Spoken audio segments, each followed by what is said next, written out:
оқушылар, бүгін қазақ әдебиеті сабағымызды бастаймыз. Мен Ақжанова Айдана Кәрібайқызы, Қызылорда облысы Арал ауданы нөмір 59 орта мектебінің қазақ тілі мен әдебиеті пәнінің мұғалімімін.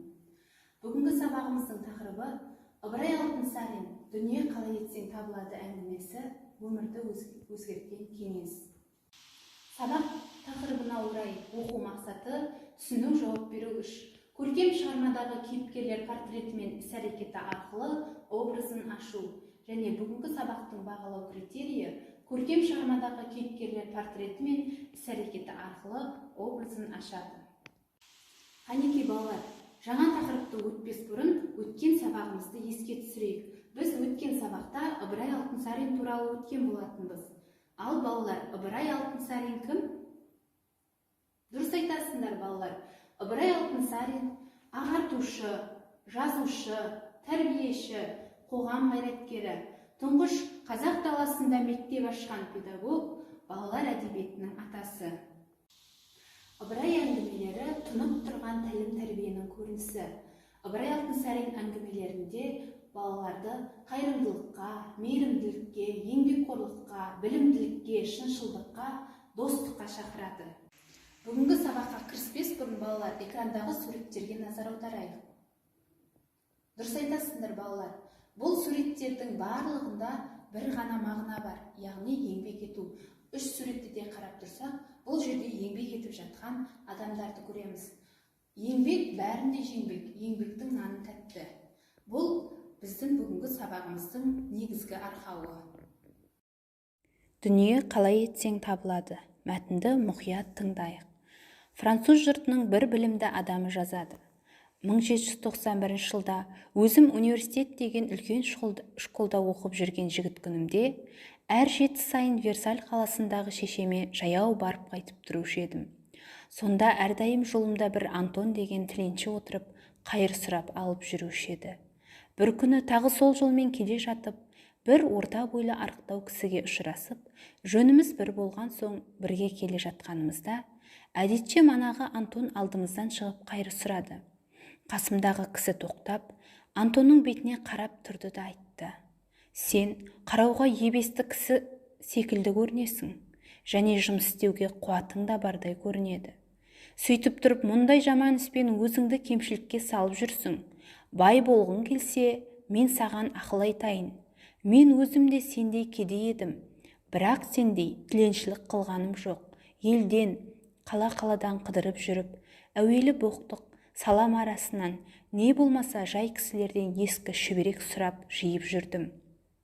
Ол шүберектерді апарып, қағаз істейтін фабриктерге сатып, сонымен азды-көпті ақша болған соң, бір есек, бір арба алдым. Мұнан соң әуелі аздап, бара-бара көбірек, әр үйден ескі-құсқы, тұтынуға жарамайтын шүберектерді сатып алып, арбамен жүріп, сауда ете бастадым. Осындай іспен 7 жылда 10 мың франк ақша тауып, енді бір қағаз фабрикасына кірістім. Жасым жас, ісіме нық, жинақты және еріншектікті білмегеннен соң, осы күнде 2 айдық тас жұртым бар. Фабрикамды балама бердім. Үмітім бар, балам да аштық көре қалмас деген. Себебі, баламды да жасынан бос жүруге, еріншектікке, қиналмай мал табуға үйретпедім. Осы айтқанымша машақаттанудан қашпасаң, сен де бай боласың, Антон, деді де жөніне жүріп кетті. Антон бұл сөздерді естіген соң терең ойға қалып, қайыр сұрауында ұмытып тұрып қалды. 1815 жылда Брюссель деген қаладан өтіп бара жатып, бір кітап сататын үлкен дүкенге кірдім. Дүкеннің ішінде бірнеше приказчиктерге олай, бұлай етіңіз деп бұйырып тұрған бір көпестің кескіні көңіліме таныс реушті көрінді. Сөйтіп тұрғанымда әлгі кісі мені көріп, бетіме қарап тұрды да қасыма келіп айтты: «Айып етпесеңіз сұраймын. Мұнан 25 жыл бұрын сіз оқып жүріп, жұма сайын Версальдегі үйіңізге барып жүрген жеріңіз бар ма еді?» Сонда ойыма түсіп таң қалып, «Сен Антонбысың?» дедім. «Рас», деді Антон. «Мен сондағы көрген тіленші Антоныңыздың өзімін. Сол жүргеніңіздегі бір күн қасыңызда бірге жолыққан кісінің айтқандары көңіліме кіріп кетіп, Тіленшілікті тастап жұмысқа кірістім. Ісіме нық, малыма күтімді болдым. Ақырында сол кісінің айтқаны келіп, мінекей, осы зор дүкеннің иесі болдым, деді. Балалар, мәтінді жақсылап түсініп алдық. Енді кім жүйрік ойынын ойнай қояйық. Шығарма кейіпкерлерін атайық. Дұрыс айтасыңдар балалар. Дүние қалай етсең табылады шығармасының кейіпкерлері Антон, студент және жолаушы. Бүгінгі сабақта сендерге негіз болатын әдеби теориялық ұғыммен таныстыра кетейін. Әңгіме оқиғаның қара сөзбен баяндайтын шағын көркем шығарма жанры. Портрет көркем шығармадағы кейіпкердің болмыс бітімі, бейнесі, мінез құлқы. Образ шығармадағы негізгі қаһарман бейнесі. Ал енді балалар, тапсырмаға назар аударайық. Кейіпкерлер кестесі. Шығармадағы кейіпкерлерді анықтап, кейіпкер портреті мен іс-әрекетін нақтылайтын дәлел келтір. Ой тұжырым мазмұнға сәйкес мақал мәтел жаз, кестені толтыр.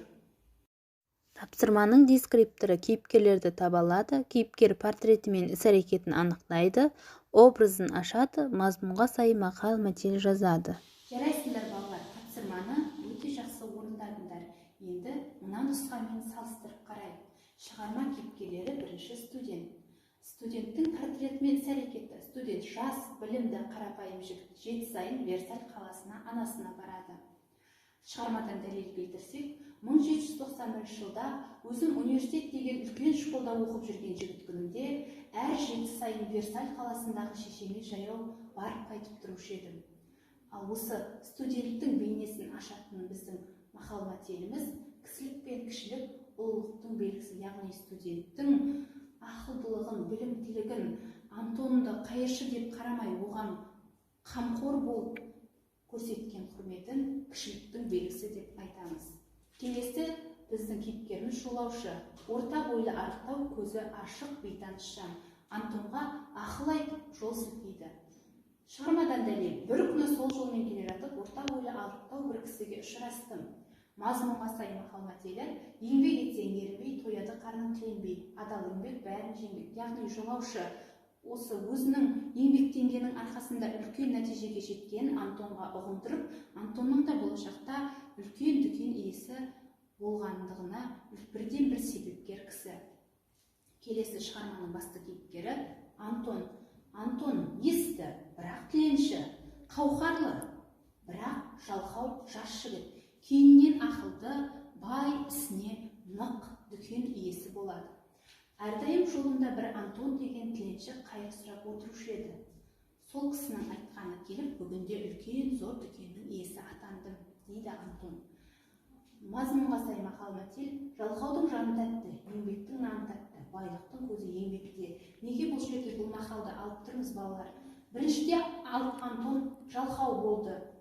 Еңбектің қадірін білмеді, кейіннен еңбектеніп, жолаушының айтқан ақылын тыңдап, байлыққа жетіп, байлықтың көзінің еңбекте екендігін ұғынды.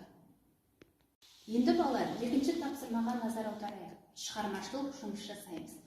Қазір қоғамда дені сау, қауқарлы, бірақ көмекке мұқтаж жандар өте көп. Солардың өмірін өзгертерлік кеңес айтып, хат жазыңдар. Хат жазу барысында мына мысалды үлгіге алыңдар. Өміріңді өзгерту өз қолында. Өмір теңіз, тағдыр кеме, ал кемен суға батпас үшін өзің капитан бол деп ұлылар айтқандай, барлығы адамның өз қолында. Ешқашан еңбек етпей жатып, жеңіліс туралы айтуға болмайды. Еңбектенген адам бәрін де жеңеді. Кітап оқып, адал еңбектеніп, үлкен жетістікке жетуге болады.